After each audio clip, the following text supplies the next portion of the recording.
Hello everyone, good afternoon, welcome to this new lecture in our program on the modern novel. Today we're looking at, this is lecture number 5, and we're looking at the novel by William Golding, Lord of the Flies. I'm just going to give you a summary of the novel today, of the plot, and hopefully this will help you in the process of reading the novel. I have to tell you, it is important that you get the novel and read it. You actually have to read the entire novel. We cannot read it here together, so I'm just going to give a summary that will help us navigate the story. But I'll leave it to you. I hope you're in the middle of reading the novel and you're enjoying it. So in the midst of a raging war, a plane evacuating a group of schoolboys from Britain is shot down over a deserted tropical island. Two of the boys, Ralph and Peggy, discover a conch shell on the beach, and Peggy realizes it could be used as a horn to summon the other boys. Once assembled, the boys set about electing a leader and devising a way to be rescued. They choose Ralph as their leader, and Ralph appoints another boy, Jack, to be in charge of the boys who will hunt food for the entire group. So straight away, this is a story about a group of boys, schoolboys, who were evacuated in a plane during World War I. The plane has an accident and it falls in a deserted island. So this group of boys quickly organize themselves. They find a conch shell on the beach, and they think they could use it as a horn to summon the other boys. Once they're assembled, they elect a leader, who is Ralph, and he will be responsible for devising plans to rescue them and bring them back home. Ralph immediately appoints another boy, Jack, and puts him in charge of the group of boys who will hunt the food that they need to eat to remain alive. Ralph, Jack, and another boy, Simon, set off on an expedition to explore the island. When they return, Ralph declares that they must light a signal fire to attract the attention of passing ships. Good idea. If they light a fire, that fire could function as a signal fire, and if ships are passing by the island, they could see the smoke and think that somebody, needs to be rescued. The boys succeed in igniting some dead wood by focusing sunlight through the lenses of Peggy's eyeglasses. Tricky. How do you light a fire? This is a group of boys, they're children really. And so they end up using Peggy's glasses and focusing the sunlight, and they manage to start a fire in some dead wood. However, the boys pay more attention to playing excuse me. The boys pay more attention to playing than to monitoring the fire, and the flames quickly engulf the forest. A large swath of dead wood burns out of control, and one of the youngest boys in the group disappears, presumably having been burned to death. At first, the boys enjoy their life without grown-ups. They're free, they can do whatever they want, and spend much of their time splashing in the water and playing games. Ralph, however, complains that they should be maintaining a signal fire and building huts for shelter.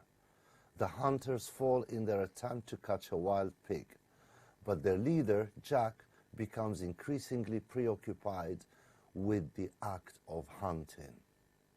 And being in the wilderness, cut off from, all civilization, it kind of starts giving him ideas about, becoming a hunter for real, like in the wilderness. When a ship passes by on the horizon one day, Ralph and Piggy notice to their horror that the signal fire, which had been the hunter's responsibility to maintain, has burnt out. Furious, Ralph accosts Jack, but the hunter has just returned with his first kill, and all the hunters seem gripped with a strange frenzy, reenacting the chase in a kind of wild dance, almost frightening because it's like they're going back to some primitive instincts now. Piggy criticizes Jack, who hits Piggy across the face. Ralph blows the conch shell and reprimands the boys in a speech intended to restore order. At the meeting, it quickly becomes clear that some of the boys have started to become afraid. The little boys, known as little uns, have been troubled by nightmares from the beginning, and more boys now believe that there is some sort of beast, monster, lurking on the island. The older boys try to convince the others at the meeting to think rationally, asking where such a monster could possibly hide during the daytime. One of the little uns suggests that it hides in the sea, a proposition that terrifies the entire group. Not long after the meeting, some military plane engage in a battle high above the island.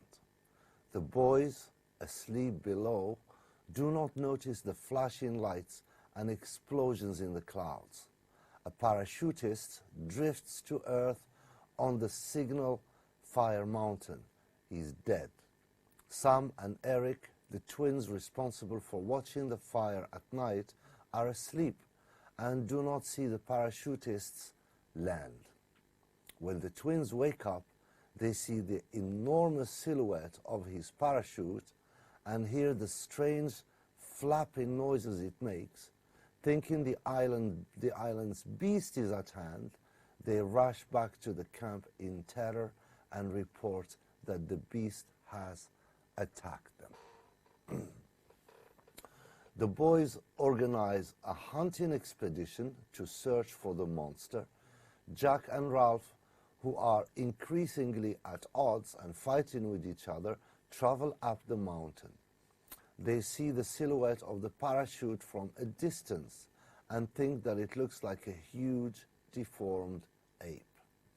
The group holds a meeting at which Jack and Ralph tell the others of the sighting. Jack says that Ralph is a coward and that he should be removed from office. He should not be the leader. But the other boys refuse to vote Ralph out of power. Jack angrily runs away down the beach, calling all the hunters to join him. Well, now we have the group dividing itself into tribes. Ralph rallies the remaining boys, those who didn't follow Jack, and he makes them build a new signal fire, this time on the beach rather than on the mountain. They obey, but before they have finished the task, most of them have slipped away to join Jack. I mean, with Jack, it's just adventures and hunting. With Ralph, it's responsibility and thinking rationally, and responsibility to keep everybody alive and devising a plan to be saved. So when you ask children, boys, which one do they prefer? Well, you don't expect children at this age to think responsibly. So Jack and the team of the hunters is just more appealing. Jack declares himself the leader of a new tribe, the new tribe of hunters, and organizes a hunt and a violent ritual slaughter of a sow to solemnize the occasion. The hunters then decapitate the sow and place its head on a sharpened stake in the jungle as an offering to the beast. Later, encouraging the bloody fly-covered head. Simon has a terrible, encountering the bloody fly-covered head, Simon has a terrible vision during which it seems to him that the head is speaking. The voice which he imagines as belonging to the Lord of the Flies says that Simon will never escape him, for he exists within all man, right?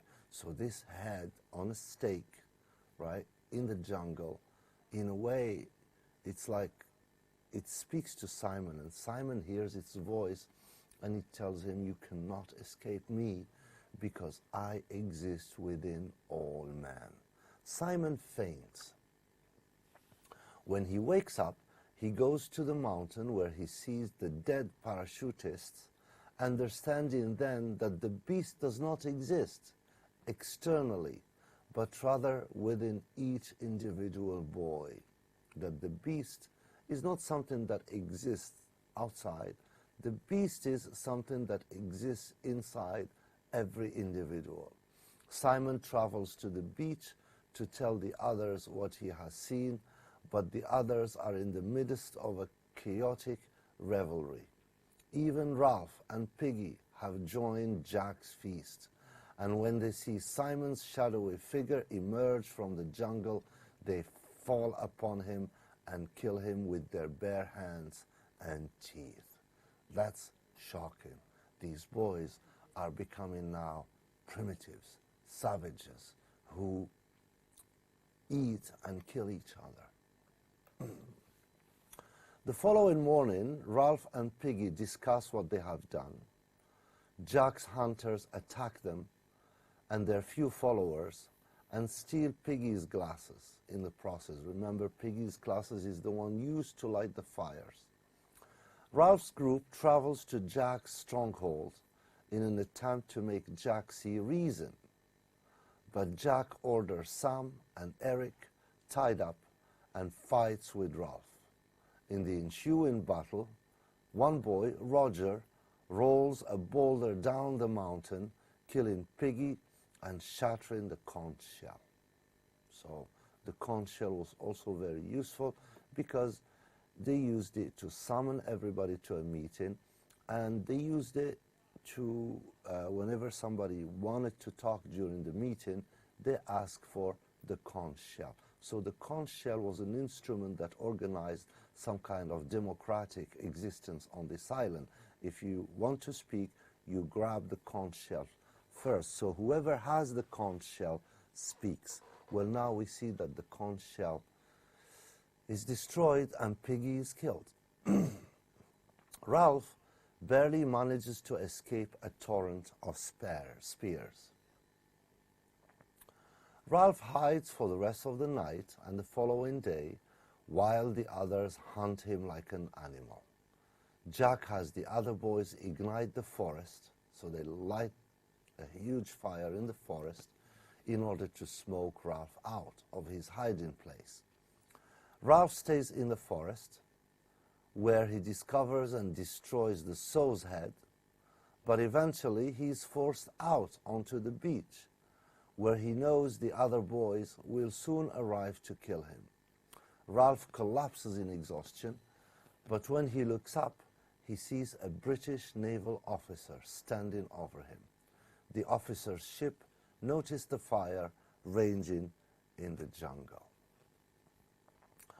So the other boys reach the beach and stop in their tracks at the sight of the officer.